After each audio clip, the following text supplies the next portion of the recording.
Hallelujah. Hallelujah. हम लोग आज थोड़ा वचन से ध्यान करेंगे। यीशु राज्य को पिता को क्यों सौंपता है। हमको वचन में पढ़ने के लिए मिलता है कि एक दिन आएगा, यीशु मसीह क्या करेंगे, इस राज्य को, जो राज्य स्थापित किया है, इस राज्य को यीशु मसीह एक दिन इसको समर्पित करेंगे बोल के हमको वचन में पढ़ने के लिए मिलता है। अगर हम लोग पहला कोरिन्थियंस 15 चैप्टर में पढ़ने के लिए मिलता है। इंग्लिश में लिखा है why Jesus delivers kingdom to the father. वचन ध्यान करेंगे ब्रदर। पहला कोरिन्थियंस 15 का 22 से 26 तक पढ़िए आप। और जैसे आदम में सब मरते हैं, वैसा ही मसीह में सब जिलाए जाएंगे, परंतु हर एक आदमी अपनी बारी से, पहला फल मसीह, फिर मसीह के आने पर उसके लोग, इसके बाद अंत होगा। उस समय वह सारी प्रधानता और सारा अधिकार और सामर्थ का अंत करके राज्य को परमेश्वर पिता के हाथ में सौंप देगा, क्योंकि जब तक वह अपने वैरियों को अपने पांव तले ना ले आए, तब तक उसका राज्य करना आवश्यक है। आमीन। सबसे अंतिम वैरी जो नाश किया जाएगा वह मृत्यु है। हालेलुया। 1 कोरिन्थियंस 15:22 to 26 में हम लोग बड़ा वचन से 22 को वचन में ऐसे लिखा है कि और जैसे आदम में सब मरते हैं, वैसे ही मसीह में सब जिलाए जाएंगे। मतलब क्या, रिजरेक्शन का बात करते हैं। यीशु मसीह में हमारा जो मौका है हमारे जिंदगी में, हमको जी उठना है। जैसे आदम में सब मर रहे थे, वैसे ही हम लोग यीशु मसीह में जी उठेंगे। और उसका 23वां वचन कहता है कि परंतु हर एक आदमी अपनी बारी से, मतलब वो पहला फल मसीह है, फर्स्ट फ्रूट यीशु मसीह है, हम जानते हैं। और फिर मसीह के आने पर उसके लोग, मतलब क्या, पहला रिजरेक्शन जब भी होता है यीशु मसीह आने के टाइम में ही होता है। बहुत से लोग ये विश्वास करते हैं कि पुराना नियम का लोग ऑलरेडी रिजरेक्टेड, एक्चुअली रिजरेक्टेड नहीं है, क्योंकि अगर रिजरेक्टेड होता तो पहला पुनरुत्थान नहीं कहा जाता था। अगर हम प्रकाशित वाक्य उसका 20 का 4-5-6 पढ़ेंगे तो वचन कहता है उधर पहला रिजरेक्शन में, मतलब पहला पुनरुत्थान में जो भागी होते हैं वो धन्य और पवित्र बोल के लिखा हुआ है। तो इसका मतलब रिजरेक्शन सबका होने का है। 24वां वचन देखिए, इसके बाद अंत होगा, उस समय वह सारी प्रधानता, सारा अधिकार और सामर्थ का अंत करके राज्य को परमेश्वर पिता के हाथ में सौंप देगा। आमीन। देखिए इधर वचन कहता है कि एक दिन हैंड ओवर करने का है, लेकिन बहुत सा जगह में लिखा हुआ है पुत्र राज्य करेगा। बहुत से वचन हमको पढ़ने के उसमें ध्यान करेंगे हम लोग, लेकिन उसका पहले क्या होगा, इसके बाद अंत होगा। अंत तो जरूर होगा, वचन साफ कह रहा है। और देखिए इधर सारी प्रधानता मतलब क्या है, जो रूलिंग, अधिकार है, सामर्थ्य, सामर्थ्य मतलब बल, अधिकार मतलब अधिकार है, प्रधानता मतलब रूलिंग करता है ना, वो वाला। देखो अभी जो बैरी कौन है मालूम है, यही बैरी है। बराबर से ध्यान करेंगे तो ये इस बात को फिनिश करना बहुत है, ये खत्म होने तक वो क्या करेगा, रूलिंग करेगा बोल के नेक्स्ट वचन में कहता है क्या, क्योंकि जब तक कि वह अपने बैरियों को अपने पांव तले ना ले लाए, तब तक उसका क्या है, राज करना अवश्य है। मतलब बेरी को अभी अधिकार है। अधिकार मतलब क्या है, अभी जो भी जितना रूलिंग हमको दिखता है ना वो है, उसके बाद प्रधानता है, और उसके बाद सामर्थ्य, जितना भी सामर्थ्य अभी है वही परमेश्वर का बेरी है। अभी ये शैतान नहीं है। अगर सही से हम वचन पढ़ेंगे तो हमने बहुत बार ध्यान किया है, यूहन्ना 16 का 8 से 11 तक हम लोगों ने पढ़ा था। उधर शैतान को न्याय तीर्प ऑलरेडी हो चुका है, वचन कह रहा है स्पष्ट। तो अभी जो है वो क्या है, प्रधानता है, अधिकार है और सामर्थ्य। सामर्थ्य मतलब अभी देखो फॉर एग्जाम्पल बहुत से लोगों को सुसमाचार मिलता है, लोग एक्सेप्ट नहीं करते, मतलब वो एक अपना सामर्थ्य को दर्शाते हैं। अभी रूलिंग पावर, एक ही कंट्री के ऊपर अलग अलग रूलिंग चलते हैं, वो पूरा उसको एक साथ खत्म करना जरूरी है। जब भी वो खत्म होएगा उसके बाद वो बोलते हैं कि उसका हैंड ओवर करेगा। उसका पहले नेक्स्ट और एक क्वेश्चन में जाएंगे हम लोग, प्रकाशित वाक्य उसका 20 का 11 से 15 पढ़िए। फिर मैंने एक बड़ा श्वेत सिंहासन और उसको जो उस पर बैठा हुआ है देखा, जिसके सामने से पृथ्वी और आकाश भाग गए और उनके लिए जगह न मिली। फिर मैंने छोटे बड़े सब मरे हुओं को और खड़े हुए सिंहासन के सामने खड़े हुए देखा, और पुस्तकें खोली गई, और फिर एक और पुस्तक खोली गई, अर्थात जीवन की पुस्तक। और जैसे उन पुस्तकों में लिखा हुआ था, उनके कामों के अनुसार मरे हुओं का न्याय किया गया। और समुद्र ने उन मरे हुओं को जो उसमें थे दे दिया, और मृत्यु और अधलोक ने उन मरे हुओं को जो उनमें थे दे दिया, और उनमें से हर एक के कामों के अनुसार उनका न्याय किया गया। और मृत्यु और अधलोक भी आग की झील में डाले गए। ये आग और झील की दूसरी मृत्यु है। और जिस किसी का नाम जीवन की पुस्तक में लिखा हुआ ना मिला, वह आग की झील में डाला गया। आमीन। आमीन। हालेलुया। इधर देखिए फिर मैंने एक बड़ा श्वेत सिंहासन जो उस पर बैठा हुआ देखा। एक ही बैठता है, कौन है? श्वेत सिंहासन में बैठकर इधर रूलिंग करने वाला हमको पढ़ने के लिए मिलता है। और उधर भी 12 वचन भी करता है, सिंहासन के बारे में बात करता है। और उसके बाद आगे जाने के टाइम में जो हम लोग उधर पढ़ा था, सबसे अंतिम बेरी जो नाश किया जाएगा वो मृत्यु है। मृत्यु जब तक नाश नहीं होगा तब तक क्या करेगा? यीशु मसीह होकर उसको राज्य करना जरूरी है, बल्कि वचन बताता है। इधर आपने जो पढ़ा उसका 14 वचन में पढ़ता हूँ, और मृत्यु और अधोलोक भी आग की झील में डाले गए। यह आग की झील तो दूसरी मृत्यु है। जब भी वो मृत्यु को उधर आग की झील में डाला जाएगा, सब कुछ सब उसके पाँव के नीचे करने के बाद तब तक उसको राज्य रूलिंग करना अवश्य बोलते हैं। अभी और एक वचन हम लोग पढ़ेंगे, प्रकाशित वाक्य 11 का 15 पढ़िए। और जब सातवें दूत ने तुरी फूकी तो स्वर्ग में इस विषय में बड़े बड़े शब्द होने लगे, और जगत का राज्य हमारे प्रभु का और उसके मसीह का हो गया, और वह युग युग राज्य करेगा। देखिए उधर हम लोगों ने वही बात पे हम लोग जाने से पहले ये वचन को ध्यान करना है। इधर पुत्र के बारे में कह रहे हैं, पुत्र क्या करेगा? युगान युग राज्य करेगा, मतलब एटर्नल रूलिंग करने वाला पुत्र ही है। सही है, स्पष्ट कह रहा है वचन। इधर भी अगर हम लोग को इधर मैं जस्ट रेफरेंस देता हूँ, दानियल 2 का 44 में भी वचन कहा है, और उधर भी वो रूलिंग पुत्र ही रूलिंग करेगा। और दानियल 7 का 14 में भी हम लोगों ने पढ़ा था, मनुष्य को पुत्र होकर वो अधिकार लेता है और उसका राज्य अनंतकालिक का बोल के उधर वचन पढ़ा था। और इब्रानियों 8 का 1 में भी ऐसी वचन, और एफेसियन 1 का 20 और 11 वचन, ये पूरा वचन क्या है? पुत्र अधिकार रूलिंग करने के बारे में मेंशन करता है। अभी आप पढ़िए यशायाह 9 का 7 पढ़िए। उसकी प्रथा सर्वदा बढ़ती रहेगी और उसकी शांति का अंत न होगा, इसलिए वह उसको दाऊद की राजगद्दी पर इस समय से लेकर सदा के लिए न्याय और धर्म के द्वारा स्थिर किए और संभाले रहेगा। सेनाओं के यहोवा की धुन से के द्वारा ये हो जाएगा। आमीन। देखिए ये वो वचन 9 का यशायाह 9 का 7, यीशु मसीह होकर वो इस दुनिया में नहीं आया था, उसका भी 600 साल पहले का वचन है ये। इधर क्या कहते हैं? उसकी प्रभुता सर्वाधिक बढ़ती रहेगी, मतलब क्या है? ग्रोइंग, बढ़ती रहेगी, और शांति का अंत ना होगा, उसका जो पीस का अंत नहीं होगा बोलता वचन। इसलिए वे उसके दाऊद की राज गद्दी पर उस समय से लेकर सर्वदा के लिए न्याय और धर्म के द्वारा स्थिर किए और संभाले रहेगा। किसका गद्दी पर? दाऊद की गद्दी पर। वो दाऊद की गद्दी पर रूलिंग करने के लिए वो मनुष्य को पुत्र होकर आता है। इंसान होकर इस दुनिया में क्यों आता है? मनुष्य को पुत्र होकर। एक्चुअली ये क्या था? ये पूरा अधिकार आदम के पास, अगर हम इसमें गौर गए था, आदम को दिया था परमेश्वर ने, अधिकार दिया था उसको परमेश्वर ने। परमेश्वर का पुत्र भी बनाया था, मनुष्य का पुत्र भी बनाया था। 2 स्थान किसको दिया था? आदम को दिया था। परमेश्वर का पुत्र कैसा है? उसका आत्मा उसने दिया था उसके अंदर, तो उसको परमेश्वर का पुत्र बनाया था। और मनुष्य का पुत्र कैसा था? ये धरती का मट्टी से भी उसको बनाया था। हाँ, तो दोनों चीज आदम को दिया था, लेकिन आदम ने सच के ऊपर विश्वास नहीं किया, वो झूठ को विश्वास करता है, इसकी वजह से वो पूरा खो देता है। क्योंकि हमारा परमेश्वर है, सच्चा परमेश्वर है। तो इधर भी हम लोगों ने देखा कि यशायाह 9 का 7 में दाऊद की राजगद्दी पर उसको राज्य करने का है। और दानियल 7 का 13-14 में पढ़िए। मैंने रात के स्वप्न में देखा, और देखो मनुष्य की संतान सा कोई आकाश के बादलों समेत आ रहा था, और वह उस अति प्राचीन के पास पहुंचा और उसको वह उसके समीप लाए। तब उसको ऐसी प्रभुता, महिमा और राज्य दिया गया कि देश देश और जाति जाति के लोग और भिन्न भिन्न भाषा बोलने वाले सब उसके अधीन हो। उसकी प्रभुता सदा तक अटल है, अटल, और इसका राज्य अविनाशी ठहरा। आमीन। देखिए इधर कहता है कि उसका राज्य अविनाशी ठहरा, मतलब कभी भी खत्म नहीं होने वाला है। ये राज्य एक्चुअली वही है कि शैतान के हाथ में था। हम लोगों ने लास्ट में ध्यान किया था, जब ये मत्ती 4 का हम लोगों ने 8 से 10 तक पढ़ने के टाइम में शैतान यीशु मसीह को ऑफर कर रहा था कि मैं तुमको दे देगा सब कुछ। लेकिन इधर देखो वो खुद अपना कर, अपने आप को समर्पित कर कर, उसको अपना कर वो क्या करता है? आकर बाद में उस अधिकार को प्राप्त कर कर वो एटर्निटी, मतलब हमेशा के लिए रूलिंग करने के लिए वो अधिकार पाया हुआ है, बोल के इधर हम लोगों ने पढ़ा। और लूका 1 का 32-23 भी पढ़िए। वह महान होगा और परम प्रधान का पुत्र कहलाएगा, और प्रभु परमेश्वर उसके पिता दाऊद का सिंहासन उसको देगा, और वह याकूब के घराने पर सदा राज्य करेगा, और इसके राज्य का अंत ना होगा। आमीन। आमीन, हालेलुया। देखिए इधर भी सेम वचन कहते हैं कि उसके राज्य का अंत ना होगा, कभी भी उसका राज्य अंत नहीं होगा। अगर ये पूरा पुत्र होकर वो कर रहे हैं, तो वो पिता को राज्य समाप्ति के बारे में भी बात कर रहे हैं ना वचन। देखिए हम लोगों ने जितना वचन अभी ध्यान किया है, प्रकाशित वाक्य 11 का 15 में देखा, पुत्र एक ही राज्य करने वाला, एक ही अकेला है, वन है। यशायाह 9 का 7 में भी पढ़ा हम लोगों, दानियल 7 का 14 में भी पढ़ा हम लोगों, उसका राज्य अविनाशी नहीं होएगा बोलता है। और उसके बाद लूका 1 का 22-23 भी पढ़ा, उसका राज्य के बारे में बात करता है।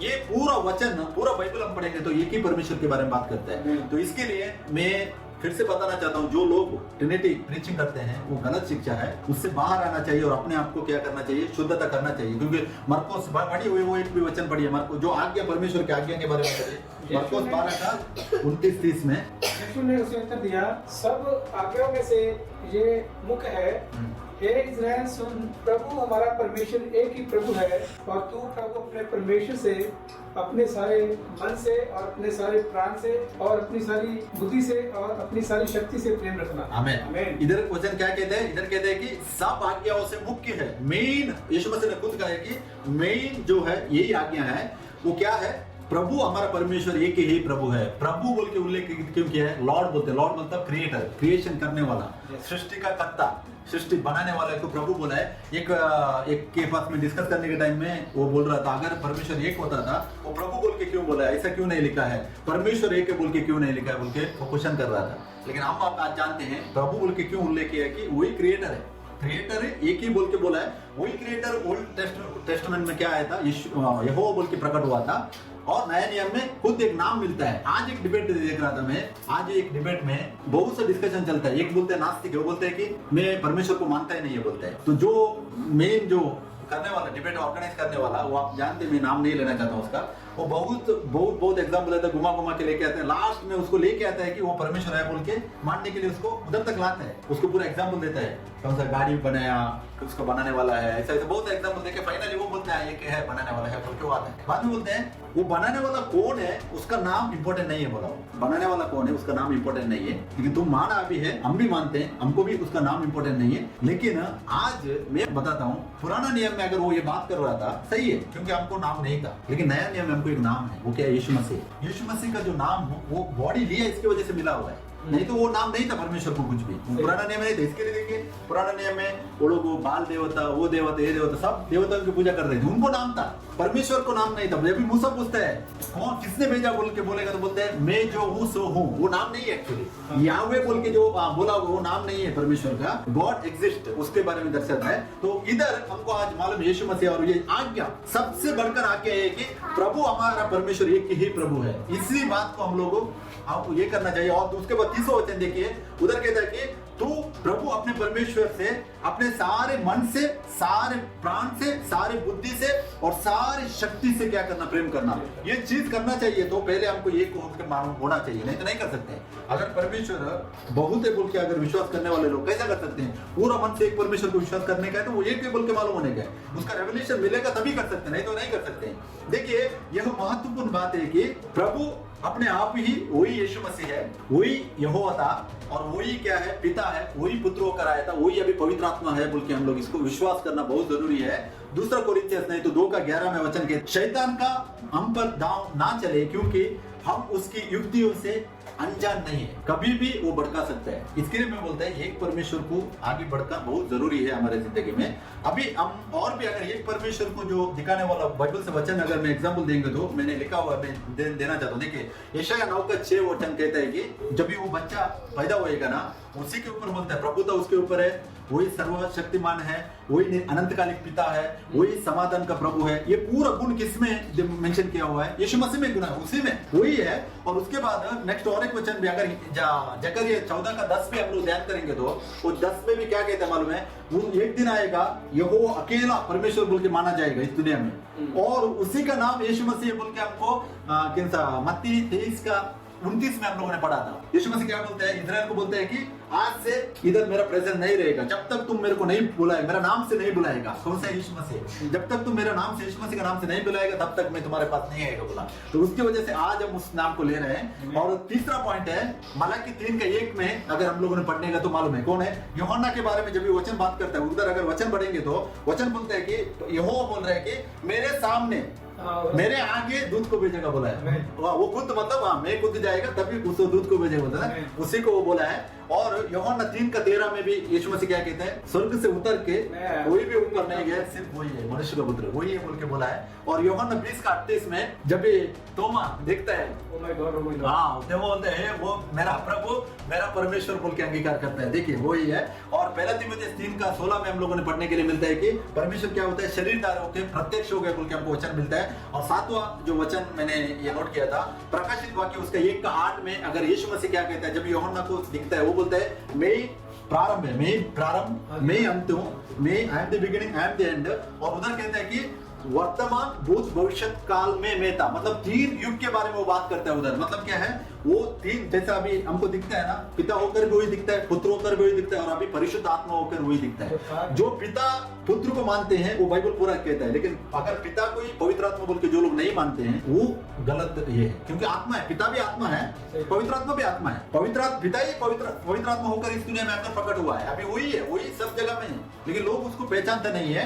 तो 8वां पॉइंट, 8वां जो जगह में लिखा हुआ रोमियो 9:5 में मैंने नोट किया है, उधर कहता है कि मसीह क्या है, अब्राहम, इसहाक, याकूब से उत्पन्न होकर आया, उनके पुरखों से आया है। और उधर वचन कहता है कि वो ही निरंतर स्तुति करने वाला परमेश्वर, आमीन बोल के लिखा है मसीह के बारे में, यीशु मसीह के बारे में, उधर भी आमीन कहता है। और उसके बाद 9वां जो वचन मैंने नोट किया 1 यूहन्ना 5:20 में, उधर क्या कहता है कि वो यीशु मसीह क्या करता है, परमेश्वर को पुत्र होकर इस दुनिया में आता है, और वही सच्चा परमेश्वर और अनंतकालिक जीवन है बोल के उधर वचन मेंशन किया हुआ है। और तीतुस उसका 2:13 वचन में भी एक ही परमेश्वर के बारे में बात करता है। ये 10 रेफरेंस जो मैंने नोट किया था, इससे ऐसा नहीं है पूरा का पूरा बाइबल पढ़ेंगे तो हमको पूरे एक परमेश्वर के बारे में पढ़ने के लिए मिलता है। ओके, तो अभी हम आगे बढ़ेंगे। हमें यह समझना होगा कि यीशु मसीह स्वयं ही पिता है और यीशु मसीह स्वयं ही पुत्र है, मतलब वही पिता है, वही पुत्र है, दूसरा कोई नहीं है। वो बोलते हैं पुराने नियम में यशायाह 45:5 में क्या बोलता है, मेरा अगल बगल में कोई है, देखो कोई भी नहीं है, मैं अकेला परमेश्वर है बोला था उसने। और पार्ट 2 में हम लोग ध्यान करेंगे अभी, यीशु राज्य को पिता को क्यों सौंपता है। वचन आप उसका कंटिन्यू पढ़िए, और 1 कोरिन्थियंस 15:27-28 पढ़ेंगे अभी। क्योंकि परमेश्वर ने सब कुछ उसके पांव तले कर दिया है, परंतु जब तक वह कहता है कि सब कुछ उसके अधीन कर दिया गया है, तो तक है कि जिसने सब कुछ उसके अधीन कर दिया वह आप अलग रहा, और जब सब कुछ उसके अधीन हो जाएगा तो पुत्र आप भी उसके अधीन हो जाएगा, जिसने सब कुछ उसके अधीन कर दिया, ताकि सब में परमेश्वर ही सब कुछ है। आमीन। ये वचन जो इसका आंसर मैं बहुत टाइम से ढूंढ रहा था, लेकिन परमेश्वर की महिमा हो, उसने भी इस आंसर को भी प्रकट किया है। देखिए इधर वचन क्या कहता है, मैं पूरा नहीं पड़ेगा, जिसने सब कुछ उसके अधीन कर दिया वह आप अलग रहा बोल के वचन कहता है। ये कंफ्यूजिंग वर्ड है, मतलब क्या है, सब कुछ ये किसी का अधीन किया है और वो खुद अलग रहा बोल के वचन कहता है। और 28 में, और अब सब कुछ उसके अधीन हो गया तो पुत्र आप भी उसके अधीन हो जाएगा, जिसने सब कुछ उसके अधीन कर दिया, ताकि सब में परमेश्वरी सब कुछ है। आमीन। सब में परमेश्वरी सब कुछ है, ये इसके लिए हम लोग वचन ध्यान करना चाहिए। अभी उसने 2 रोल लिया हुआ है, एक परमेश्वर का पुत्र होकर वो प्रकट होता है और मनुष्य का पुत्र होकर वो एक ही साथ प्रकट होते हैं, दोनों एक ही साथ होकर वो प्रकट होता है। वचन पढ़ेंगे मत्ती 16:37 पढ़िए, 27। मनुष्य का पुत्र अपने अभी हम मनुष्य का पुत्र के बारे में थोड़ा वचन ध्यान करेंगे। मनुष्य का पुत्र अपने स्वरूपों के साथ अपने पिता की महिमा में आएगा, और उस समय वह हर एक को उसके कामों के अनुसार प्रतिफल देगा। तो इधर मनुष्य के पुत्र के बारे में कह रहे थे, ये मनुष्य का पुत्र प्रकट होएगा। और नहीं पढ़ेंगे, मैं बताऊं, मत्ती 25:31 में भी मनुष्य का पुत्र प्रकट होने के बारे में लिखा हुआ है। मनुष्य का पुत्र कैसा प्रकट होएगा, अपनी महिमा में आएगा और सब स्वर्गदूत उसके साथ आएंगे, तो वह अपनी महिमा के सिंहासन पर विराजमान होगा। कौन है? मनुष्य का पुत्र ही है। देखिए, ओके, मनुष्य का पुत्र विराजमान होगा। मत्ती 24:30 वचन भी वही कहता है कि तब मनुष्य का पुत्र चिन्ह आकाश में दिखाई देगा। ये जब ये आने के बारे में बात करता है वचन, ये तीनों रेफरेंस मनुष्य का पुत्र को दर्शाता है। मनुष्य का पुत्र को हम देख सकते हैं, कैसा मनुष्य का पुत्र कौन सा भी रूप ले सकता है। अभी जब यूहन्ना ये लोग सब देखते हैं ना, उसको यूहन्ना देखता है, स्टेफनस देखता है, सब लोग मनुष्य का पुत्र को सब देख सकते हैं, लेकिन परमेश्वर का पुत्र को नहीं देख सकते, क्योंकि वो आत्मा है। परमेश्वर का पुत्र जो आत्मा है उसको नहीं देख सकते। दानियल 7:14 में भी वो हम लोगों ने पढ़ा है वचन। ओके, उधर में क्या करता है, वो मनुष्य का पुत्र के बारे में मेंशन मिलता है हमको। और उसके बाद प्रकाशित वाक्य 14:14 ये पढ़िए वचन। और मैंने दृष्टि की और देखो एक उजला बादल है, और उस बादल पर मनुष्य के पुत्र से लिखा कोई बैठा है, जिसके सिर पर सोने का मुकुट और हाथ में चोखा हंसुआ है। अभी इधर क्या कहता है, बादल में मनुष्य का पुत्र सरिका, मतलब वो मनुष्य का पुत्र के जैसा कोई बैठा हुआ देखा है बोल के मेंशन किया हुआ है। मतलब क्या देख रहे हैं ना, देवदूत तो देख रहे हैं, सच्ची बात है, देवदूत देख रहे हैं। पुराना नियम में परमेश्वर को देवदूत नहीं देख सकते थे। लूका 2:34-35 में पढ़ेगा तो जब भी बच्चा पैदा होता है ना इस दुनिया में, वो टाइम पे बड़ा झुंड दिखाई देता है और वो परमेश्वर की महिमा करते हैं, क्योंकि उन लोगों ने आंख से देखा, रूप को देखा, परमेश्वर का, यीशु का रूप में उसको देखा, इसके लिए। तो और प्रकाशित वाक्य 22:16 पढ़िए वो वचन। वो जो यीशु ने अपने स्वर्गदूत को इसलिए भेजा कि तुम्हारे आगे कलीसियाओं के विषय में इन बातों की गवाही दे। मैं दाऊद का मूल और वंश हूँ और चमकता हुआ तारा हूँ। आमीन। इसमें दो बात भी लिखा हुआ है, मैं दाऊद का मूल भी मैं हूँ। मूल मतलब क्या? रूट बोलते हैं। मैं ही रूट हूँ और उसका वंश भी मैं हूँ। मतलब क्या है? परमेश्वर का पुत्र, परमेश्वर भी मैं ही हूँ और उसका पुत्र भी मैं ही हूँ, मनुष्य पुत्र भी मैं ही हूँ। ये वचन में सही से आखिर में कहा, कभी कह रहे हैं 22 का 16 मतलब वो जो एंड चैप्टर है लास्ट में बोल रहे हैं कि मैं दाऊद का क्या मूल भी मैं ही हूँ, उसका अंश भी मैं हूँ। इधर प्रकट स्टार्ट बिगिनिंग एंड वंश मतलब उसी का इसमें से आया हुआ। वही मत्ती 1 का 1 पढ़ी हो, मत्ती 1 का 1 में उल्लेखित किया हुआ। इब्राहिम की संतान, दाऊद की संतान, यीशु मसीह की बच्चा। हाँ, ये उसका क्या है? वंश। उसी का वंश वो उधर से आता है। मत्ती 1:1 में रिकॉर्डेड है कुछ 13 का 23। उसी दिन या उसी घड़ी के विषय में कोई नहीं जानता, हाँ। ना स्वर्ग के दूत और ना पुत्र, परंतु केवल पिता। हाँ, इधर आता है। अभी यीशु मसीह क्या बोलते हैं? इधर यीशु मसीह बोलते हैं कि वो दिन घड़ी कौन सा है, क्योंकि चेले पूछते हैं उसको। यही वचन मत्ती 24 का 36 में दर्जा है और प्रेरित को उनका काम 1 का 7 में भी सेम दर्जा है। प्रेरितों का 1 में तो वो सही उधर सही से उल्लेख किया। वो बोलते हैं कि वो जो समय जानना तुम्हारा काम नहीं है, क्योंकि पिता ने अपना कंट्रोल में रखा है, अपना हाथ में रखा हुआ है बोलते हैं। इधर एक्चुअली वो क्या करते हैं? बहुत से लोग बोलते हैं, देखो ये वचन में क्या यीशु मसीह ने झूठ बोला था। हम लोग एक परमेश्वर बोलने के टाइम बोलते हैं, तुम लोग बोलते हैं यीशु मसीह के झूठ बोला था, इधर वो नहीं मालूम है बोलते। ये वचन सच्चाई मालूम पड़ने के बाद मेरे को मिलता है आंसर सबका। किधर वो मनुष्य को पुत्र होकर बात करता है, किधर परमेश्वर को पुत्र होकर बात करता है। हमें जानना चाहिए वचन में, क्योंकि बहुत सा जगह में वो मनुष्य को पुत्र होकर बात कर रहा था, किससे? इजराइल लोगों से। बहुत सा जगह पे परमेश्वर अधिकार जब भी वो करता है ना, वो टाइम पे परमेश्वर को पुत्रों के बाद, लेकिन वो अलग नहीं है, सेम है। वो क्या, वो दर्जा जो है, टाइम जो है, वो टाइम उससे वही जाने। जब यीशु मसीह को पकड़ने के लिए आए थे, जो भी मैं हूं करके बोला ना, गिरते हैं वो गिरते हैं। वो मैं बाद में मनुष्य का पुत्र के जैसा उनके साथ चला सही है। फर्स्ट जब भी पूछते हैं, मेरे को भी रिलेशन मिला था, जब भी पूछते हैं गिरते हैं वो लोग टाप करके सीधा। पावर, इतना पावर परमेश्वर का उस वचन में। देखो ओके, वो यूहन्ना 14 का 28 में वचन पढ़ेंगे।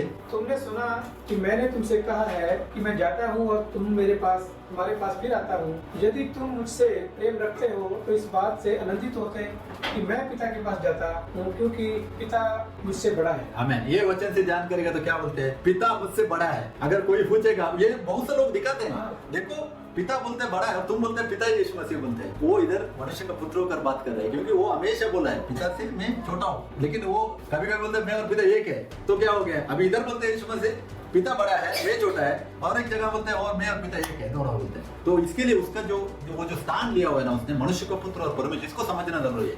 ये समझ में आएगा हमको, बाइबल समझ में आएगा। ये समझ में नहीं आएगा तो समझ में नहीं आएगा। तो इसके लिए इधर जो बात करने के टाइम मनुष्य को पुत्रों की बात करते हैं, इब्रानियों 2 का 9 भी वचन पढ़िए, उसमें मालूम पड़ता है वो वचन में भी। पर हम यीशु को जो स्वर्गदूतों से कुछ ही कम किया गया था, मृत्यु का दुख उठाने के कारण महिमा और आदर का मुकुट पहने हुए देखते हैं, ताकि परमेश्वर के अनुग्रह से हरेक मनुष्य के लिए मृत्यु का स्वाद चखे। आमीन। इधर क्या लिख रहा है? यीशु को स्वर्गदूतों से कुछ कम किया गया। किसको? मनुष्य का पुत्र को। मनुष्य का पुत्र जो हम है, हमको बॉडी में क्या किया था परमेश्वर ने उनसे, लेकिन हम उससे भी ऊपर है। क्यों? पहला कोरिन्थियस अगर 6 का 3 पढ़ेंगे तो वचन कहता है कि हम वही स्वर्गदूतों को जजमेंट करने वाले लोग हैं, हम करेंगे जजमेंट उनको। मतलब क्या? हम एक्चुअली उनसे बढ़कर है, लेकिन जब भी बॉडी में बनाया ना परमेश्वर ने, उनसे भी हमको छोटा बनाया। वचन कह रहा हूँ, यीशु को भी इधर वही उल्लेख करते हैं, मनुष्य का पुत्र होकर वो छोटा। हाँ, लेकिन क्यों? उसका रीजन भी लिखा हुआ है उधर, पढ़िए। मृत्यु का दुख उठाने के कारण महिमा और आदर का मुकुट पहने हुए देखते हैं। मतलब इसके लिए पौलुस पहले कोरिन्थियस 15 में स्पष्ट कहता है, ये शरीर का मरण के बारे में कहता है ना, वो टाइम पे बोलता है अगर तुम बोने वाला बीज है तो तुम धरती में डालेगा, अगर वो नहीं मरेगा वो नहीं फलेगा, मरना जरूरी है बोलते हैं। जो भी चीज फल देने के लिए मरना जरूरी है। सेम यीशु मसीह भी वैसे ही होता है। मनुष्य को पुत्र होकर ये सब करता है बोल के हमको दिखता है, ताकि परमेश्वर ने अनुग्रह से हर एक मनुष्य के लिए मृत्यु का स्वाद चखे। हर एक लोग मृत्यु का स्वाद चखना ही चाहिए। आज परसों एक डिस्कशन कर रहा था, वो बोलते हैं अगर आप विश्वास करते हैं आपको बदन में डेथ नहीं आएगा। बोलते बदन में डेथ आएगा। बदन में डेथ आने के लिए और प्रभु यीशु मसीह में रहने के लिए कुछ भी कनेक्शन नहीं है। अभी ऐसा अगर वो अभी का जो उनका टीचिंग के हिसाब से हम जाएंगे तो पौलुस नहीं मरने का था, क्योंकि पौलुस उतना क्लोज रिलेशन में परमेश्वर के साथ चलने वाला था। वो खुद बोलते हैं मैं मरना है अच्छा है बोल के। तो क्योंकि अभी एक कौन है मालूम है, एक था इधर आपने सुना मालूम, प्रॉफिट कुबूस बोल के एक आदमी था, उसका प्रीचिंग था ये, अगर यीशु मसीह में विश्वास करते हो तो आपका बदन को मौत नहीं आएगी। वो खुद मर गए। मैंने पूछा वो मर गए तो बोलते हैं नहीं, उनका चर्च ने बिलीव नहीं किया बोलते हैं। अभी चर्च बिलीव करने से नहीं करने से क्या फर्क पड़ता है? वो खुद प्रीच कर रहा था कि डेथ नहीं आएगा, तो चर्च बिलीव करने से क्या मतलब है? तो क्या है कि गलत शिक्षा है। मतलब क्या है, अभी प्रॉफिट लोग है ना, प्रॉफिट लोग और बहुत बहुत दर्जा ले है ना, रेवरेंट। ये पूरा दर्जा क्या है रेवरेंट मालूम है आपको? मैंने परसों मिला वचन है इसमें, सैम भाई योग्य है। सैम 111 में 9 वचन कहता है कि वही भाई योग्य है। कौन है? एक ही, हाँ कोई नहीं है। लेकिन आज लोग अपने आप को टाइटल देके भाग रहे हैं। हाँ वही रेवरेंट ऐसे बोलते। ओके, तो अभी हम लोगों ने मनुष्य के पुत्र में के बारे में वचन ध्यान किया। परमेश्वर खुद इंसान का धारण करके, वो इंसान सिर्फ ये बदन नहीं है। पहला कोरिन्थियंस 15 का 45 से 49 पढ़ने के टाइम पौलुस 2 बदन के बारे में बात करते हैं। एक है शरीर, ये दूसरा महिमा शरीर। 2 शरीर है, मतलब इस दुनिया के लिए एक शरीर दिया हुआ है और महिमा शरीर उस टाइम के लिए दिया हुआ है। लेकिन दोनों क्या है? दोनों मनुष्य का पुत्र का स्थान में आता है। दोनों मनुष्य का पुत्र में गिना गया है क्योंकि वो आत्मा से कलेक्टेड नहीं, वो बॉडी है। मनुष्य का पुत्र मतलब बॉडी है। तो परमेश्वर का पुत्र के बारे में हम लोग थोड़ा वचन ध्यान करेंगे। परमेश्वर का पुत्र मतलब क्या है, उसको ध्यान करना चाहिए। परमेश्वर का पुत्र बोल के क्यों कहा गया, उस बात को ध्यान करने के लिए क्या समझना मालूम है? इस दुनिया में, ये जो धरती में जिसको भी परमेश्वर ने बनाया पुत्र होकर ही बनाया, चाहे आदम, चाहे यीशु मसीह, चाहे हम कोई भी है। बिना बाप का कोई भी पैदा नहीं हो गया। आदम को जब भी बनाया था परमेश्वर ही उसका बाप था। वो परमेश्वर, मैंने पहले भी बोला, वो परमेश्वर का भी पुत्र होकर बनाया था उसको। पहले कैसा आत्मा बनाता है, पहले आत्मा बनाता है, बाद में शरीर में उसका आत्मा, उसी आत्मा को दे देता है बोल के वचन निकाला है उनको। तो पहले परमेश्वर का पुत्र होकर भी बनाया, बाद में उसको मनुष्य का पुत्र होकर बनाया। दोनों का बाप एक ही था वो टाइम पे। कौन था? परमेश्वर था। लेकिन अभी हमारे जिंदगी में ऐसा नहीं होता है। हमारा पिता कौन है? शारीरिक पिता अलग अलग है, सबको अलग अलग पिता है। आपका अलग है, उसका अलग है, मेरा अलग है, हमको शारीरिक पिता अलग है। लेकिन आत्मा का हमारा परमेश्वर एक ही है, वही यीशु मसीह। आमीन। अगर हम लोग इब्रानियों 12 का 9वां वचन पढ़ेंगे तो उधर लिखा है हमारा आत्मा का पिता वो एक ही यीशु मसीह है। तो हर एक को आत्मा में ही हमको हर एक चीज स्थिर होने का है। उसके बारे में आगे बात करेंगे। तो अभी पढ़िए आप यूहन्ना 10 का 30 और 33 वचन पढ़िए। मैं और पिता एक है। यहूदियों ने उसको उत्तर दिया कि भले काम के लिए हम तुझे पथराव नहीं करते, परंतु परमेश्वर की निंदा के कारण और इसलिए कि तू मनुष्य होकर अपने आप को परमेश्वर बनाता है। आमीन। इधर क्या कहता है? मैं और पिता एक है। कौन कह रहा है इधर? हमको इसमें हम फाइंड आउट नहीं कर सकते क्योंकि वो मनुष्य को पुत्र होकर कह रहा है या परमेश्वर को पुत्र नहीं। क्यों? वो बोल रहे हैं कि एक ही है। और इसी कारण से ये लोग क्या करते हैं, जो इजराइल लोग हैं, हम लोग 23वां वचन पढ़ने के टाइम में इसने क्या किया? परमेश्वर के निंदा के कारण बोलते हैं, परमेश्वर की निंदा के कारण और इसलिए कि तू मनुष्य होकर अपने आप को परमेश्वर बनाता है। हाँ, मतलब परमेश्वर का बराबर करता है। इसके लिए वो लोग मारने के लिए सोच रहे थे उसको, क्योंकि वो उनके हिसाब से क्या है, उनको यहोवा बोलेगा तो दूसरा कोई यहोवा का नाम भी नहीं लेते थे वो लोग, अभी भी नहीं लेते। अगर यहोवा का नाम लेने का है तो उनको कुछ तो बॉडी क्लीन करना है, बहुत से कुछ ये प्रकार की बात में लेने का, और भी बार बार नहीं लेने का है, कभी एक बार ऐसा लेने का है उसको। और यीशु मसीह खुद बोलते हैं कि मैं उसके समान हूँ, उसका बेटा हूँ बोल के बोल रहे हैं। और एक पढ़िए यूहन्ना 14 का 7 से 9 भी पढ़िए। यदि तुमने मुझे जाना होता तो मेरे पिता को भी जानते, और अब उसे जानते हो और उसे देखा भी है। फिलिप्पुस ने उससे कहा, हे प्रभु, पिता को हमें दिखा दे, यही हमारे लिए बहुत है। यीशु ने उससे कहा, हे फिलिप्पुस, मैं इतने दिनों से तुम्हारे साथ हूँ और क्या तू मुझे नहीं जानता? जिसने मुझे देखा है उसने पिता को देखा है। तू क्यों कहता है कि पिता को हमें दिखा? आमीन। आमीन। देखिए, इसमें ये वचन बहुत से लोग कोट करते हैं, लेकिन इसका मीनिंग बहुत कितना लोगों को समझा मालूम नहीं है। इधर वचन कहता है क्या है? पहले कहता है 7वें वचन में कि अगर तुमने मुझे देखा तो क्या उसे भी देखा भी बोलते हैं। और 9वें वचन में पढ़ता हूँ, यीशु ने उससे कहा, हे फिलिप्पुस, मैं इतने दिन से तुम्हारे साथ हूँ और क्या तू मुझे नहीं जानता? क्वेश्चन मार्क डाल के पूछ रहा है इधर, क्या तू मुझे नहीं पहचानता? सही है ना, क्योंकि यीशु मसीह के साथ ही वो आगे बढ़ रहा है, हमेशा पूरा काम देख रहा है, परमेश्वर का काम पूरा हो रहे हैं, लेकिन उसको बोलता नहीं देखते। जिसने मुझे देखा है उसने पिता को देखा है। तू क्यों कहता है कि पिता को हमें देखा? हमें क्या है? परमेश्वर का पुत्र, वही परमेश्वर के पुत्र के बारे में बात कर रहा है, दूसरा कोई है नहीं है इसके लिए। ओके, यूहन्ना 3 का 16 भी पढ़िए। परमेश्वर ने जगत से ऐसा प्रेम रखा कि उसने अपना इकलौता पुत्र दे दिया, ताकि जो कोई इस पर विश्वास करे वह नाश ना हो परंतु अनंत जीवन पाए। आमीन। इकलौता पुत्र दे दिया मतलब क्या है? दे दिया मतलब इस दुनिया के लिए बेटा होकर उसने समर्पित किया, उस पर विश्वास करे। देखिए इधर भी लिखा है उस पर। क्यों उस पर? यीशु मसीह पर जो विश्वास करते हैं उन्हीं को क्या है? अनंतकालिक जीवन मिलता है। फर्स्ट लिखा है उस पर। अगर और एक ऊपर से देने वाला और एक था तो उस पर बोल के नहीं मेंशन आता था, दोनों को मेंशन करना पड़ेगा। तो ये अकेला एक ही परमेश्वर है, इसके लिए उस पर बोल के स्पष्ट लिखा है। और लूका 1 का 35वां वचन भी मैं पढ़ता हूँ। उधर यीशु मसीह का जो जन्म होने के टाइम में वचन बताता है, और आखिर में देखिए परमेश्वर का पुत्र कहलाएगा बोलते हैं, उसी को परमेश्वर का पुत्र कहलाएगा बोल के लिखा हुआ है। किसको? यीशु मसीह को ही परमेश्वर का पुत्र कहलाएगा। और यूहन्ना 1:12-13 में भी अगर हम लोग पढ़ेंगे तो उधर वचन कहता है कि जितनों उसे ग्रहण किया, मतलब किसने? यीशु मसीह को जिन्होंने ग्रहण किया उनको परमेश्वर का संतान होने का अधिकार दिया। जब भी मनुष्य का पुत्र को हम लोग अपनाते हैं, मतलब कि बॉडी में आया था यीशु मसीह, वो टाइम पे उनको बोल रहे हैं कि उसको जो अपनाते हैं हमको परमेश्वर का संतान होने का अधिकार मिलता है, क्योंकि बॉडी क्रूस पर समर्पित होने का था। अगर बॉडी क्रूस पर समर्पित नहीं होता था तो हमको आज अनंतकालीन जीवन नहीं था। तो अर्थात उन्हें उसके नाम पर विश्वास रखते हैं। नाम क्या है? यीशु मसीह, हम जानते हैं। और 13 वचन, वे ना तो लहू से, ना शरीर की इच्छा से, ना मनुष्य की इच्छा से, परंतु परमेश्वर से उत्पन्न हुए हैं। जो लोग यीशु मसीह पे विश्वास करते हैं वो लोग परमेश्वर से उत्पन्न हुए हैं। जब परमेश्वर का लिए वो लोग नया न्यू क्रिएशन है। 2 कोरिन्थियों 5:17, पहले यूहन्ना 5:20 अभी बढ़िया। और ये भी जानते हैं कि परमेश्वर का पुत्र आ गया है और उसने हमें समझ दी है कि हम उस सच्चे को पहचाने और हम उसमें जो सत्य है अर्थात उसके पुत्र यीशु मसीह में रहते हैं। सच्चा परमेश्वर और अनंत जीवन यही है। आमीन, हालेलुया। देखिए यह जानते हैं कि परमेश्वर का पुत्र आ गया है, वो पुत्र होकर आता है। एक्चुअली वो परमेश्वर का पुत्र उधर निकलेगा तो परमेश्वर ही है, लेकिन इस दुनिया में आया इसके लिए पुत्र बोल के कहा गया। तो इसका मतलब वो और एक बेटा कुछ नहीं है, वो ही है। परमेश्वर ही पुत्र होकर इस दुनिया में आता है, आ गया है और उसने हमें समझ दी है कि हम उस सच्चे को पहचाने, इसको यीशु मसीह को पहचाने और हम उसमें जो सत्य है अर्थात उसके पुत्र यीशु मसीह में है रहते हैं। सच्चा परमेश्वर और अनंत जीवन वही है। हमें यीशु मसीह है सच्चा परमेश्वर, यीशु मसीह अनंत जीवन है। इस बात को जानना जरूरी है। और भी बहुत सा दूसरा वचन, अगर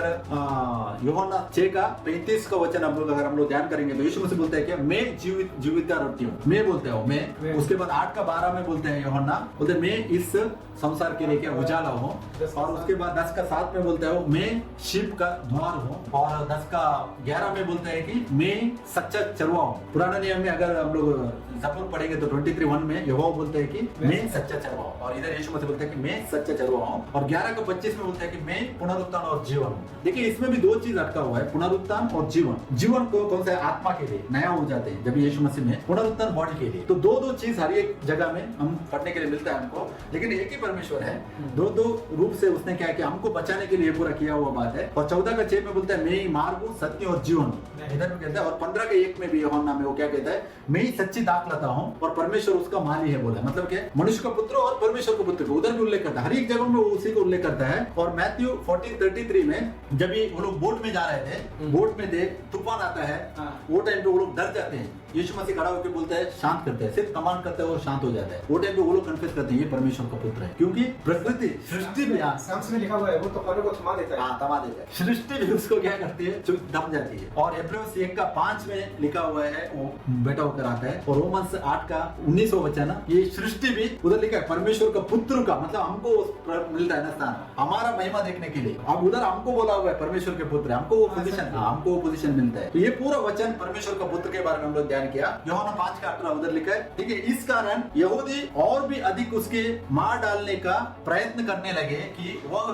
न केवल साबत के दिन की विधि को तोड़ता परंतु परमेश्वर को अपना पिता कर अपने आप को परमेश्वर के तुल्य ठहराता था। देखिए इधर भी वचन वही लिखा है। वो लोग मानने के लिए उसी के लिए देख रहे थे कि ना केवल साबत के दिन को उसने क्या किया, कैंसिल किया। साबत का धनी कौन है? वही है। साबत लाया था किसने? उसी ने। उसी के पास पूरा अधिकार है, लेकिन ये लोग नहीं जानते हैं ना। तो इसके लिए वो साबत के दिन पे भी काम करता था और उसके बाद परमेश्वर को अपना पिता कहकर वो पुकारता था। तो परमेश्वर को पिता कहकर पुकारता था। वो लोग उसको मारने के लिए देख रहे थे क्योंकि वो परमेश्वर के इक्वल पोजीशन में देख रहा था। अभी हम थोड़ा और 2-3 वचन ध्यान करेंगे। परमेश्वर का पुत्र और मनुष्य का पुत्र का जो स्थान एक ही वचन में देखा हुआ। यशायाह 9:6 वचन पढ़िए। क्योंकि हमारे लिए एक बालक उत्पन्न हुआ, हमें एक पुत्र दिया गया है और प्रभुता उसके कांधों पर होगी और उसका नाम अद्भुत युक्ति करने वाला, पराक्रमी परमेश्वर, अनादिकाल का पिता और शांति का राजकुमार रखा जाएगा। आमीन, हालेलुया। देखिए इधर भी दो चीज देख सकते हैं हम लोग। पहला वचन कह रहे हैं, फर्स्ट पार्ट बोल रहे हैं कि क्योंकि हमारे लिए एक बालक उत्पन्न हुआ। बालक उत्पन्न होना मनुष्य का पुत्र है, सही है। इस दुनिया से उठता है बालक उत्पन्न होना और ये पुत्र दिया जाएगा। पुत्र दिया गया कौन है? वही है परमेश्वर है। है, यीशु मसीह वो यहोवा वही है, आत्मा है, स्पिरिट के बारे में बात करते हैं। और उसका क्या है, अद्भुत युक्ति करने वाला है, वो पराक्रमी परमेश्वर है, अनंतकालिक पिता वही है, शांति का राजकुमार भी वही है। तो इस वचन से अगर ध्यान करेंगे तो इस वचन को हम उधर कोट कर सकते हैं, किधर में जो हम लोगों ने 1 कोरिन्थियन 15:28 में पढ़ा ना, राज्य का समाप्ति करने के बारे में बोलता है, उधर लिखा हुआ है, पुत्र के बारे में लिखा हुआ है, उधर बाद में जाएंगे उस वचन में। पुत्र अपने आप को अधीन होते हैं, एक्चुअली वो क्या है मालूम है, मनुष्य का पुत्र का जो रोल है ना उसका, वो सबमिशन करते हैं, मनुष्य का पुत्र सबमिशन होता है और परमेश्वर ही सब में सब कुछ होता है उधर। ओके, इधर और एक वचन पर ध्यान कीजिए, मज़ा संगीत 85:10-11 पढ़िए। करुणा और सच्चाई आपस में मिल गई हैं, हाँ। धर्म और मेल ने आपस में चुंबन किया है, पृथ्वी में से सच्चाई उगती है हाँ। और स्वर्ग से धर्म जुगता है। हाँ, इसमें देखिए दो चीज है इसमें भी, करुणा और सच्चाई। सच्चाई इस दुनिया से उगती है, बॉडी है सच्चाई, हाँ। सही है। करुणा कौन है, यहोवा है, प्रभु है। और वो क्या कहता है, आपस में मिल गई है, एक हो गए, मिल गई है। और दूसरा पॉइंट देखिए उसका, धर्म और मेल ने आपस में चुंबन किया है। धर्म और मेल धरती से, धर्म धार्मिक, धर्मी वही है ना, राइचसनेस एक हो गया, ओके।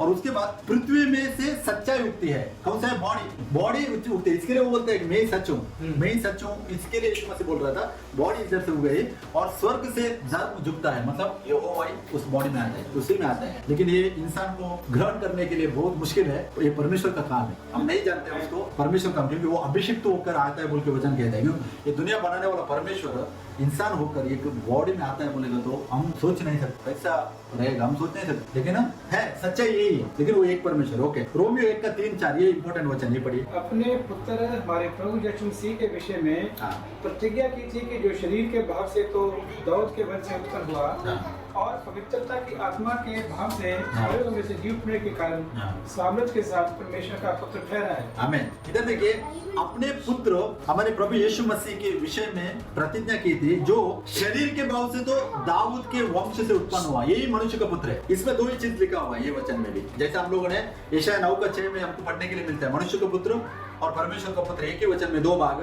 भजन संगीत 85:10-11 में भी दोनों पार्ट मिलता है उधर। ऐसे ही रोमन्स 1:3-4 में पहला पार्ट में बोलते हैं शरीर के भाव से तो दाऊद के वंश से उत्पन्न हुआ, कौन सा है, बॉडी शरीर से दाऊद के वंश से उत्पन्न होती है। और दूसरा वचन उसका, और पवित्रता की आत्मा के भाव से, मतलब पवित्र आत्मा उसी के अंदर, उसी के अंदर वो आता है, मतलब दोनों चीज उधर एक हो जाती है बोल के ये वचन में हमको स्पष्ट करता है। और नहीं पढ़ेंगे, गलतियों 4:5-7 तक भी हमको पढ़ने के लिए मिलता है। परमेश्वर ने अपने पुत्र को भेजा, बोलते हैं वचन, परमेश्वर ने अपने पुत्र को भेजा ताकि हमको पुत्र का स्थान मिले, मतलब क्या, परमेश्वर का स्थान पा सके। मैंने बोला हम मनुष्य का पुत्र थे ऑलरेडी, लेकिन परमेश्वर का पुत्र का स्थान हमने खो दिया था। वो पुत्र का स्थान देने के लिए वो मनुष्य का पुत्र भी बन के आता है, क्योंकि सच स्थापित करने का था।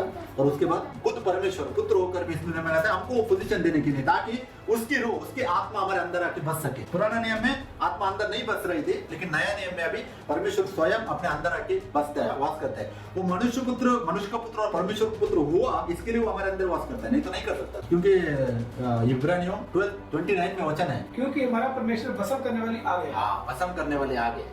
अगर भस्म करने वाली आग अंदर आके वास कर सकता है तो वो भस्म हो जाए, लेकिन वो अभिषिक्त होकर आके बोल के वचन हमको दिखता है, इसके वजह से वो हमारे अंदर वास करता है। दो पहलू है, हाँ। एक प्रेम करने वाला, दूसरा साइड से भस्म करने वाला। तो इसके लिए वो प्रेम करने वाला, इसके लिए हमारे अंदर करता है, हाँ। पुत्र को विरोध भी करने वाला। ओके, अभी 1 कोरिन्थियन 15:28 एक बार पढ़िए। और जब सब कुछ उसके अधीन हो जाएगा तो पुत्र आप भी उसके अधीन हो जाएगा, जिसने सब कुछ उसके अधीन कर दिया, ताकि सब में परमेश्वर ही सब कुछ हो। हमें ये वचन में ध्यान देंगे, उसके क्या लिखा है, जब सब कुछ उसके अधीन हो जाएगा, किसके अधीन, परमेश्वर के अधीन हो जाएगा, तो पुत्र आप भी उसके अधीन हो जाएगा। मतलब दो पुत्र का जो पोजीशन है ना, मनुष्य का पुत्र है और परमेश्वर का पुत्र है। इधर मनुष्य का पुत्र का पोजीशन क्या होगा, सबमिशन होगा बोलता है, मतलब वो हैंड ओवर हो जाएगा, उसका काम समाप्त होगा, क्योंकि वो परमेश्वर को पुत्र होकर ही रूलिंग करेगा। जो हम लोगों ने वचन पढ़ा था ना, पुत्र का सिंहासन निगौन रहेगा, वो परमेश्वर पुत्र होकर ही रूलिंग करेगा। लेकिन दो रोल लिया है ना, मनुष्य का पुत्र का रोल है वो सबमिशन होएगा। वो जब भी सबमिशन होएगा, अधीन हो जाएगा, जिसने सब कुछ उसके अधीन किया। कौन सा है, दानियल 7:14।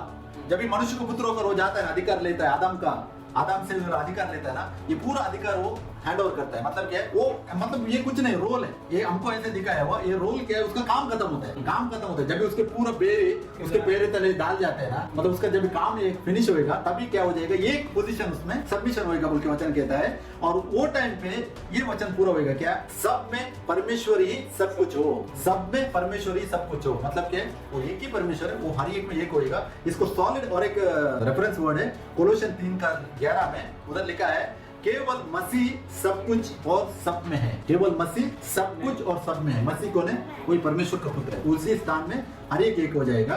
और उधर लिखा है मैंने प्रकाशित 3:21 वचन, जो जय पाए मैं उसे अपने साथ अपने सिंहासन पर बैठाऊंगा, जैसे मैं भी जय पाकर अपने पिता के साथ उसके सिंहासन पर बैठ गया। आमीन। इधर क्या कहते हैं, जो जय पाए, मैं बोलता है मैं उसे अपने साथ अपने सिंहासन बिठाऊंगा। कौन बात कर रहा है इधर, परमेश्वर का पुत्र बात कर रहा है, मैं अपने साथ अपना सिंहासन बिठाएगा। सेकंड पार्ट देखिए उसका, जैसा मैं भी जय पाकर अपने पिता के साथ, कौन है, मनुष्य को पुत्र बोल रहे हैं, सही है। मनुष्य को पुत्र, पहले परमेश्वर को पुत्र होकर बोलता है कि मेरे साथ बिठाऊंगा। सेकंड पार्ट में बोलता है कि जैसा मैं भी जय पाया, जय कैसा पाया, वो मनुष्य को पुत्र होकर जय पाया। सही है, अपने आप को बदन पे उसने कुर्बान किया, मनुष्य को पुत्र होकर वो जय पाया। जैसा मैं जय पाया अपने पिता के साथ सिंहासन में बैठा है। तो फर्स्ट पार्ट में हम लोगों ने देखने का है परमेश्वर का पुत्र का स्थान, सेकंड पार्ट में हम लोगों ने देखने का है मनुष्य का पुत्र के स्थान। इसी वचन का एंडिंग हमको इधर मालूम पड़ता है, रेवलेशन प्रकाशित 21 का। आप सिर्फ 7वां वचन पढ़िए बस। और जो सिंहासन पर बैठा था उसने कहा कि देख मैं सब कुछ नया कर देता हूँ। फिर उसने कहा कि लिख ले, क्योंकि ये वचन विश्वास के योग्य और सत्य है। फिर उसने मुझसे कहा ये बातें पूरी हो गई हैं। मैं अल्फा और ओमेगा, आदि और अंत हूँ। मैं प्यासे को जीवन के जल में से सोते में से सेत में पिलाऊंगा। जो जय पाए वही इन वस्तुओं का वारिस होगा, और मैं उसका परमेश्वर होऊंगा और वह मेरा पुत्र होगा। आमीन, हालेलुया। इधर देखिए, ध्यान देने वाली बात है, जो सिंहासन पर बैठा था उसने कहा, ओके, सिंहासन पर कौन बैठा है अभी, परमेश्वर का पुत्र बैठा है, क्योंकि उसका काम ऑलरेडी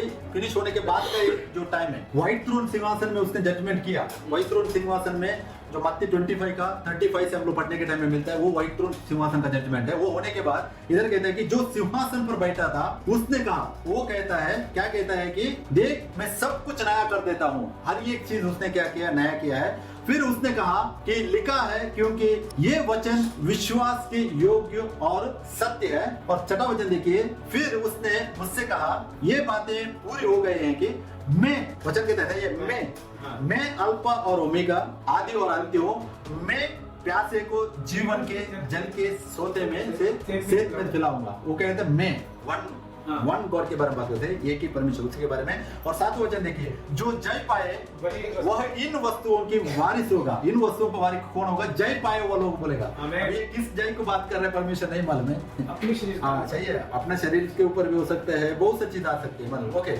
और नेक्स्ट पार्ट देखिए उसका, और मैं उसका परमेश्वर हूँगा। इधर कौन बोल रहा है, परमेश्वर पिता नहीं बोल रहा है, इधर बेटा बोल रहे हैं। कौन, परमेश्वर का पुत्र का जो पोजीशन था ना, वो बोल रहा है इधर की मैं उसका परमेश्वर होऊंगा और वह मेरा पुत्र होएगा। कौन, हम लोग उसके पुत्र होंगे, क्यों, हमको उसने वो स्थान दिया था, उस जो स्थान दिया था। लेकिन इधर एक ऐड किया उसका पहले, जो जय पाए, जो जय पाता है ना, उसी को बोलते हैं कि वो क्या है, उसका वो परमेश्वर है और हम उसके पुत्र होंगे। तो जय पाना इस दुनिया में बहुत जरूरी है। तो जय पाने के लिए परमेश्वर के साथ मेल मिलाप में बना रहना बहुत जरूरी है, नहीं तो नहीं जय पा सकते हैं। सिंपल है। और प्रकाशित वाक्य 20-22 के 1 से 3 भी पढ़ने के लिए नहीं जाएगा। उधर परमेश्वर और मेमना के सिंहासन के बारे में बात करते हैं, परमेश्वर और मेमना के सिंहासन के बारे में, क्यों, वही दो इसके बारे में बात कर रहे हैं। और आखिर यूहन्ना 6:37 में जो यीशु मसीह ने कहा था, क्या है, आत्मा तो जीवनदायक है, शरीर कुछ लाभ नहीं।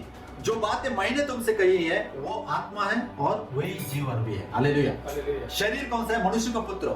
मनुष्य का पुत्र एक दिन में समाप्त हो जाएगा, वो पोजीशन हैंड ओवर करते हैं। इधर वचन पहले यीशु मसीह ने कहा था कि आत्मा ये सिर्फ जीवनदायक है, हमारा जो स्पिरिट है वही परमेश्वर को लाभदायक है। अगर हम लोग नीति वचन 20:27 में पढ़ेंगे तो क्या कहता है, परमेश्वर का दीप है आत्मा, जो हमारा आत्मा जो है वही परमेश्वर का दीप है। दीप मतलब उजाला है, सही है। और इधर भी यीशु मसीह भी वही कहता है कि आत्मा तो जीवनदायक है। तो आत्मा का जीवन मिलना बहुत जरूरी है, शरीर से कुछ लाभ नहीं है, शरीर से कुछ ये नहीं है, यूज नहीं है।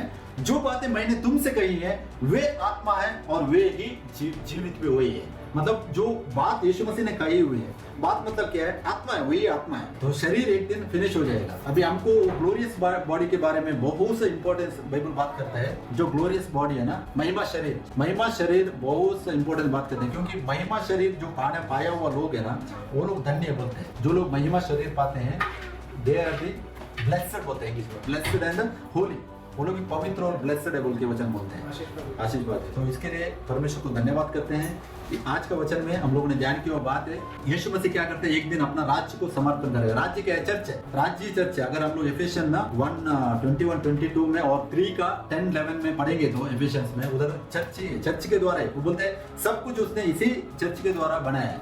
तो आज उसी चर्च को कितना सा इंपॉर्टेंस देने का है, लेकिन लोग नहीं देते।